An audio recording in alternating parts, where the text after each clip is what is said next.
नमस्कार, मेरा नाम है अभय गुप्ता। स्वागत है आपका आपके अपने चैनल CIE क्लासेस में। मैंने बोला था कि हम जो हमारे जितने भी महान समाज सुधारक हैं, उनके ऊपर मैं एक सीरीज कवर करूंगा, जिसका मैंने पहला एपिसोड आपके साथ शेयर किया और वो था राजा राम मोहन राय के बारे में। मैं आपसे यहीं पर अब क्वेश्चन पूछना चाहूँगा, फिर अपने दूसरे एपिसोड की आज तैयारी करेंगे, यानी कि हम दूसरे एपिसोड को डिस्कस करेंगे।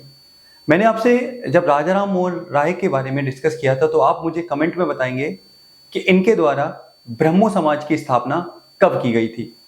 साथ ही दूसरा क्वेश्चन आप और बताएंगे कि भारत से सती प्रथा का खात्मा कब किया गया था और उस समय भारत का गवर्नर जनरल कौन था। ये दो क्वेश्चन का आप आंसर देंगे। चलिए इसी के साथ आज अपना अगला एपिसोड शुरू करते हैं और अगले एपिसोड का नाम है, क्या नाम है? तो आंसर है महर्षि, या आप कह सकते हो स्वामी दयानंद। बहुत इंपॉर्टेंट टॉपिक है, बहुत बेसिक से चीजें शुरू करेंगे और इनसे संबंधित जितनी भी इंपॉर्टेंट बातें हैं वो सारी की सारी चीजें जानने की कोशिश करेंगे। देखो हुआ क्या था, 1824 ईस्वी में गुजरात के एक जगह है जिसका नाम है गुजरात का तनकारा। तनकारा में कृष्ण जी लालजी तिवारी व यशोदा बाई के यहाँ पर एक पुत्र का जन्म हुआ। बचपन में इस पुत्र का नाम रखा गया मूल शंकर, यानी कि इनको मूल शंकर तिवारी के नाम से जाना जाने लगा। ब्राह्मण परिवार में इनका जन्म हुआ था। बचपन में इनको शिक्षा दीक्षा अच्छी दी गई, अच्छी एजुकेशन इनको प्रोवाइड कराई गई और यहीं से इनके जीवन की शुरुआत हुई। समय बीता तो अलग अलग एरिया में ये शिक्षा लेने गए और कुछ ही छोटी सी एज में ही इनको काफ़ी ज़्यादा इन्होंने शिक्षा प्राप्त कर ली। तो ये था इनके बारे में थोड़ी सी इंफॉर्मेशन। अब ध्यान से सुनिएगा आगे। देखिए, स्वामी दयानंद सरस्वती को कई वजह से हमारे देश में बहुत इंपॉर्टेंटली जाना जाता है। सबसे पहला है, इन्होंने वैदिक शिक्षा को सबसे महत्वपूर्ण माना। इन्होंने कहा कि वेद पूर्ण हैं, उनमें कोई त्रुटि नहीं है, कोई कमी नहीं है, कोई उसमें लिमिटेशंस नहीं है, वो जीवन का सार हैं और वेदों को प्रमोट करने का सर्वाधिक काम इन्हीं को जाता है। इन्होंने ही सर्वाधिक वैदिक शिक्षा को या वेदों को प्रमोट करने का काम किया। साथ ही इन्होंने बताया कि व्यक्ति को वेदों को अपने जीवन का सार बनाना चाहिए और इन्होंने वेदों को प्रमोट करने के लिए एक स्लोगन भी दिया कि वेदों की ओर लौटो। कई बार कई कॉम्पिटिटिव एग्जाम में ये पूछा गया है कि वेदों की ओर लौटो नारा किसके द्वारा दिया गया, तो आंसर है स्वामी दयानंद सरस्वती जी के द्वारा दिया गया, जिनके बचपन का नाम मूल शंकर था। इतनी बात समझ में आई आपको? इसके अलावा इनका नाम बहुत ज्यादा जाना जाता है सामाजिक सुधारों में। इनके द्वारा कई महत्वपूर्ण सुधारों को प्रमोट किया गया। जैसे इन्होंने सबसे ज्यादा जाति व्यवस्था का विरोध किया। इनका कहना था कि जब ईश्वर ने हमें बनाते हुए भेदभाव नहीं किया, हमारे बॉडी के पार्ट सब सेम बनाए, हमारा देखने का तरीका सेम बनाया, हमारी आंखें सेम बनाई, हमारा मुंह सेम बनाया, हमारा पेट सेम बनाया, तो हमें इस बेस पर किसी व्यक्ति के साथ भेदभाव नहीं करना चाहिए कि वो व्यक्ति छोटी जाति का है या बड़ी जाति का है। इन्होंने सर्वाधिक जाति व्यवस्था का क्रिटिसाइज किया। साथ ही इन्होंने बाल विवाह को कुरीति बताया। ये कहा कि हम बाल विवाह करके बच्चों से उनका बचपन छीन लेते हैं, जो कि समाज में एक आप रूढ़ी व्यवस्था को बढ़ावा देता है। इसी के साथ इन्होंने जाति व्यवस्था के साथ बाल विवाह, सती प्रथा को इन्होंने क्रिटिसाइज किया।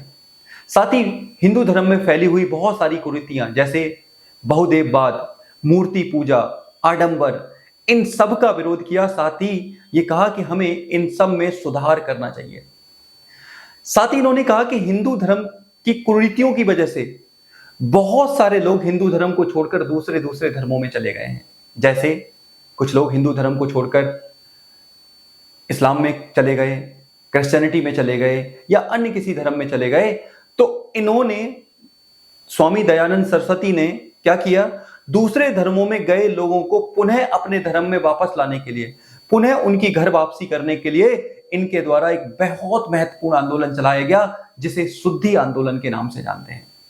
तो आपको याद रखना है, शुद्धि आंदोलन का संबंध किससे है, तो आंसर है किससे है?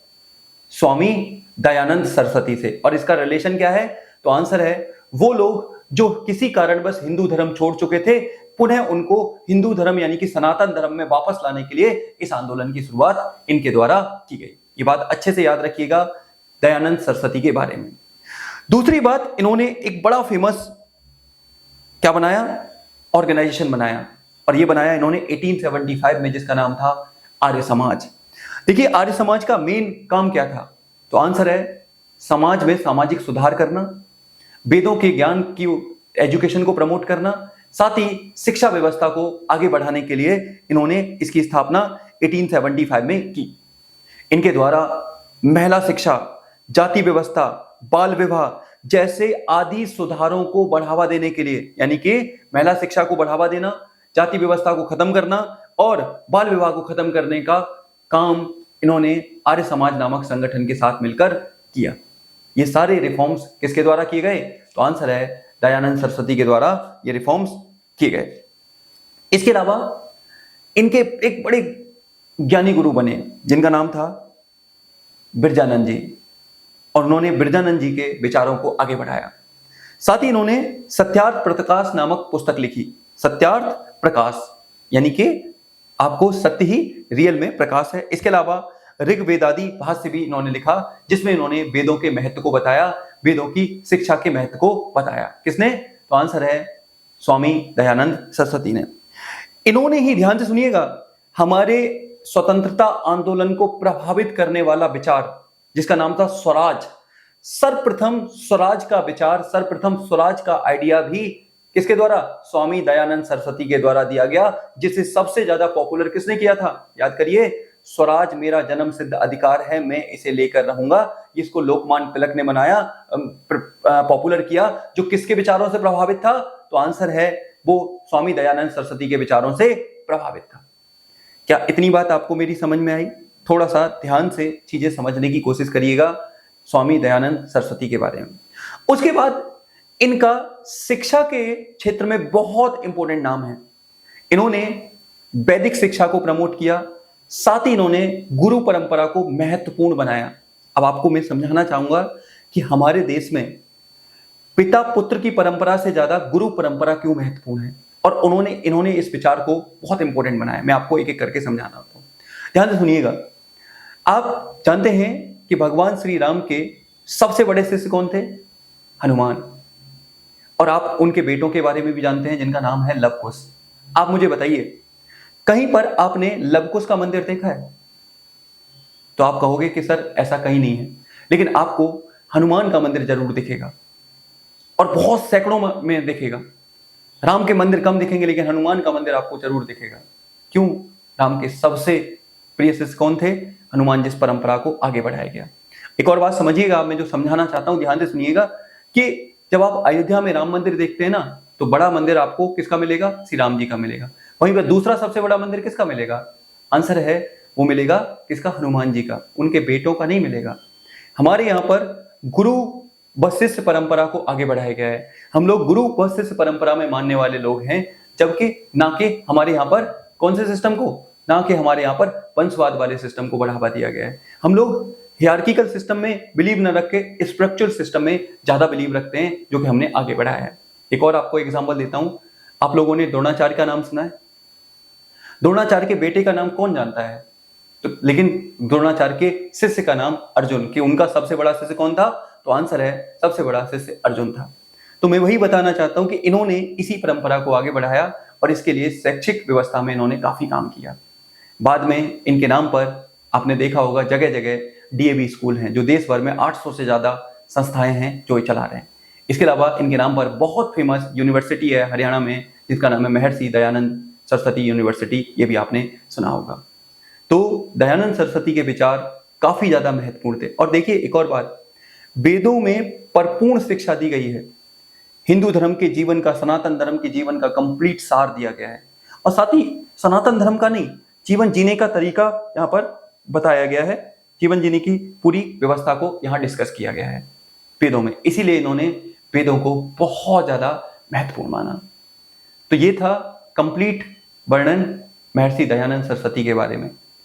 आप इनकी कौन सा पार्ट आपको अच्छा लगा, उसके बारे में जरूर कमेंट करिएगा, और लास्ट में मैंने जो क्वेश्चन शुरुआत में आपसे पूछे थे उनका भी आंसर जरूर करिएगा। मैं इसी तरह से आपके सामने एपिसोड लाता रहूँगा, जो हमारे महान पुरुष हैं, जो हमारे महान व्यक्तित्व हैं, जिन्होंने देश के निर्माण में, समाज के निर्माण में बहुत महत्वपूर्ण रोल प्ले किया है।